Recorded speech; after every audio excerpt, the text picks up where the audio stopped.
आज मैं एक पॉडकास्ट पर रिएक्ट करने वाला हूँ और ये इस वीडियो का पहला पार्ट है। इस पॉडकास्ट में misogyny, incel culture, male female dynamics, आदमियों की फ्रस्ट्रेशन, उनकी गलतियाँ और रेड पिल मूवमेंट जैसे टॉपिक्स पर खुलकर बात हुई है। लेकिन बातों में कितनी सच्चाई है, कितना कन्फ्यूजन और लोग इन इश्यूज़ को इतना अलग अलग तरीके से क्यों देखते हैं, आज हम इसी को डिटेल में समझेंगे। तो चलिए शुरू करता हूँ। And so this incel then becomes a part of the larger manosphere, all right? So in the larger manosphere, you would have pickup artists, men rights activists, alpha male influencers, and for example, yeah, so let me I get check it. with the... Basically, the ones who don't get laid. Correct. And for example, pickup artists would be teaching members how to coerce women into sex and mocking the idea of sexual consent. So that's called a PUA. And then you have MGTOW movement, which is men going their own way, which suggests that society is rigged against men and that it is best to avoid women and even mainstream society altogether. इसमें men right activists भी आते हैं who take an academic tone into this and claim that feminism and women rights की वजह से it has disadvantaged men and that it suggests society is gynocentric, which means that it's dominated by feminine interest. And involuntary celibates is what we talked about. Incels here, which also then combines with racism and homophobia. And in this, there's also AWALT, which is all women are like that, which is a blanket assumption on stereotyping women. And then you have femoids or FHOs, which are female humanoid organism, which is an insulting term meant to suggest women are not only less than men, but less than human. Then you have this word called hypergamous, which means that you derogatorily refer to women being obsessed with marrying up within men who are physically attractive and financially successful. Yeah. Fair enough. Now, Kushan, lay down what your thoughts are, because I wanted her to actually explain this. See, she has an academic background and which is what I like about her. She always, brings in that academic touch. This is why I like talking to her. She's always, in that sense, like nerdy, which is something I like. But now tell me what you are observing, because भाई तूने जो मेरी जिंदगी झंड की है। अब बात करते हैं पिकअप आर्टिस्ट की। अगर कोई जेन्युइन पिकअप आर्टिस्ट है तो उसका फोकस मैनिपुलेशन पर नहीं बल्कि कम्युनिकेशन स्किल्स इंप्रूव करने पर होता है। वो अप्रोच एंजाइटी कम करना सिखाता है, कॉन्फिडेंस बिल्ड करने में हेल्प करता है, ड्रेसिंग सेंस और सोशल एटिकेट तक इंप्रूव करवा सकता है। बार बार प्रैक्टिस के थ्रू इंसान को अपोजिट जेंडर के सामने नेचुरली और रिस्पेक्टफुली बात करना आता है, जिससे ऑकवर्ड सिचुएशंस भी कम होती हैं दोनों के लिए और किसी को भी अनकंफर्टेबल फील करने के चांसेस कम होते हैं। ये लड़की और लड़के दोनों के लिए फ़ायदेमंद है। लेकिन यहाँ मिस देशवाल का कहना है कि पिकअप आर्टिस्ट कंसेंट का मजाक उड़ाते हैं और लोगों को सेक्स के लिए मैनिपुलेट करना सिखाते हैं। अगर कोई ऐसा करता है तो वो बिल्कुल गलत है, लेकिन हर पिकअप कोच को इसी कैटेगरी में रख देना भी सही नहीं होगा। किसी भी अप्रोच की ऑनेस्टी और इंटेंशन सबसे ज़्यादा मैटर करते हैं। अब एक सवाल, अगर किसी लड़की को किसी लड़के के से सिर्फ इसलिए बात करने से रोक दिया जाए क्योंकि वो उसमें रोमांटिकली इंटरेस्टेड है और वो किसी पिकअप आर्टिस्ट ने उसे सिखाया है कैसे बात करनी है, कैसे कंडक्ट करना है अपने आप को, तो क्या उस लड़की को बात नहीं करनी चाहिए? तो क्या ये उसकी इंडिविजुअल चॉइस की रिस्पेक्ट होगी? अगर हम मानते हैं कि वुमेन इंटेलिजेंट और एम्पावर्ड हैं तो उन्हें अपने डिसीजन खुद लेने का हक भी होना चाहिए। अब आते हैं MGTOW पर। मैडम ने तो कुछ और समझाया है, मिस देशवाल का ने तो इसका फुल फॉर्म ही नहीं बताई, पर इसका मतलब होता है man going their own way. इसका बेसिक आइडिया ये है कि कुछ आदमी अपनी लाइफ के डिसीजंस खुद लेना चाहते हैं। शादी करनी है या नहीं, रिलेशनशिप में जाना है या नहीं, जॉब करनी है या बिजनेस, पैसे कहाँ से कमाने हैं, लाइफस्टाइल कैसे मेंटेन करना है, ये सब उनकी पर्सनल चॉइस है। कम से कम थ्योरी में तो है। ये इंडिविजुअल फ्रीडम की बात है। That's why it says man going their own way. कुछ गलत सही नहीं है, बस ये है। अब बात करते हैं मेंस राइट एक्टिविस्ट की। एक जेन्युइन मैन राइट एक्टिविस्ट का फोकस वुमेन को टारगेट करना नहीं बल्कि उन इश्यूज़ को हाईलाइट करना होता है जो मैन फेस करते हैं, जैसे मेल सुसाइड रेट्स जो स्काई रॉकेट हैं, कुछ जेंडर स्पेसिफिक लॉज पर डिबेट, या उन केसेस की बात जहां उनके हिसाब से सिस्टम अनफेयर हो सकता है। इसका मतलब ये नहीं कि हर वुमेन्स इशू गलत है या वुमेन के खिलाफ नफरत फैलाई जा रही है। बस मैन के राइट्स और उनके साथ जो इश्यूज़ हैं उनसे और लोगों को अवेयर कराया जा है। जैसे वुमेन राइट ग्रुप अपनी प्रॉब्लम उठाते हैं, वैसे ही मेंस राइट ग्रुप भी अपने कंसर्न सामने रखते हैं, जो कि उनका बेसिक अधिकार है, उनका बेसिक राइट है। हाँ, हर मूवमेंट में कुछ एक्सट्रीम लोग भी मिल जाते हैं। अगर कोई इंडिविजुअल रेसिस्ट या होमोफोबिक है तो उसकी उस सोच की अलग से क्रिटिसिज्म होनी चाहिए, लेकिन उसने अगर किसी जेन्युइन प्रॉब्लम की तरफ ध्यान दिलाया है तो सिर्फ उसकी पर्सनल आइडियोलॉजी की वजह से उस प्रॉब्लम को इग्नोर कर देना कितना सही है। एग्जाम्पल के लिए, अगर कोई लड़की काम करती है गांव कस्बों में वुमेन के सैनिटाइजेशन को लेकर, उनकी बीमारियों को लेकर और उनके पीरियड पेन को लेकर, और जो मौतें हो जाती हैं गंदा कपड़ा यूज़ करने से उनको लेकर, और वो साथ ही में अपनी पर्सनल लाइफ में अपने फ्रेंड सर्कल में होमोफोबिक जोक करती है, वो रेसिस्ट तक है, तो क्या उसने जो जेन्युइन इशू उठाया है वो गलत हो गया? ये क्वेश्चन मिस देशवाल से पूछना चाहिए। हाँ, हर मूवमेंट में कुछ एक्सट्रीम लोग मिलते हैं। अब बात करते हैं अवोल्ट की, AWALT, यानी all women are like that. इसी तरह इंटरनेट पर ऑल मैन आर सेम या मैन और बियर जैसे स्टेटमेंट बहुत कॉमन है, इससे तो बहुत ही ज़्यादा। दोनों तरफ की ऐसी ब्लैंकेट स्टेटमेंट स्टीरियोटाइप को और मजबूत करती हैं और इंडिविजुअल डिफरेंसेस को इग्नोर कर देती हैं। अब आते हैं हाइपरगेमी पर। कई रिसर्चेस और एवोल्यूशनरी साइकोलॉजिस्ट ने इस आइडिया पर काफ़ी डिस्कशन की है कि लोग पार्टनर चूज़ करते वक्त अलग अलग क्वालिटीज़ को इंपॉर्टेंस देते हैं। Women always choose man of higher social bracket, this is a fact. Men are success objects to women, and women are beauty objects to men. This is a fact. इसकी वजह No, से no, I'll tell you something, and I mentioned this to you, and you even put it out on your post on social media. Many years ago, I read an article in The Economist saying that India has 50 million extra men. We've always seen these numbers come out, in the skewed sex ratios in several states. And this is pretty common across the country, north and south, east and west.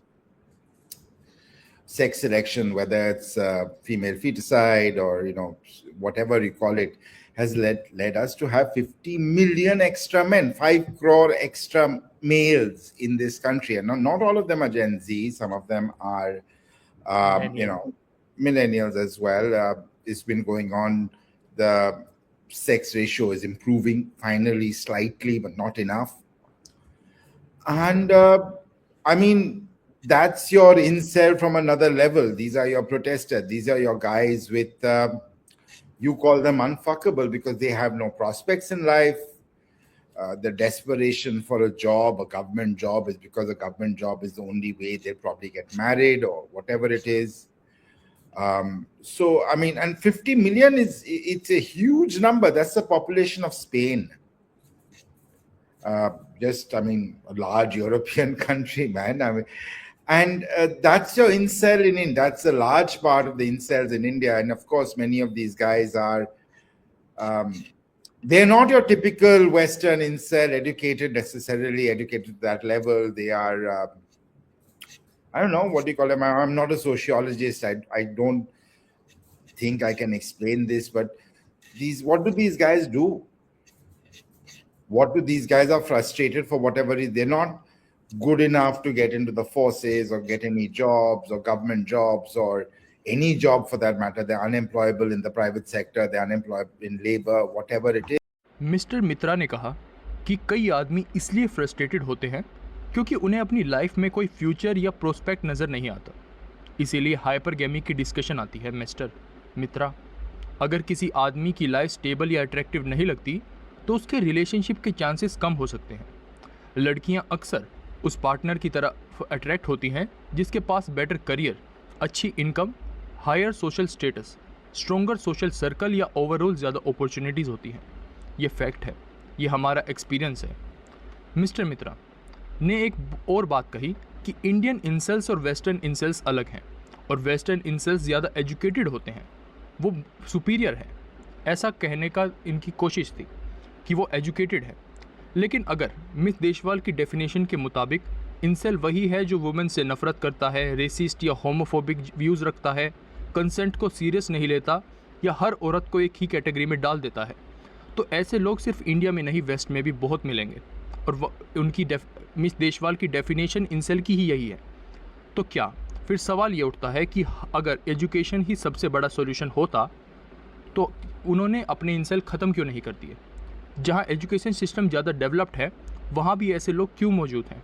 क्या सिर्फ degree मिल जाना critical thinking, empathy और respectful behaviour की guarantee देता है? अपने personal experience में आपने क्या महसूस करा है, आप बताओ कमेंट्स में। शायद प्रॉब्लम सिर्फ एजुकेशन की नहीं बल्कि उससे कहीं ज़्यादा कॉम्प्लेक्स है। Frustrated young men. I don't know. I don't think incel is the correct term for them. I mean, they are Indian incels, I guess you can call it that. But why, when you mentioned you do the show, and I was saying, can there be any solution to this? Can governments come up with any solution to this? Can policymakers come up with any solution to this?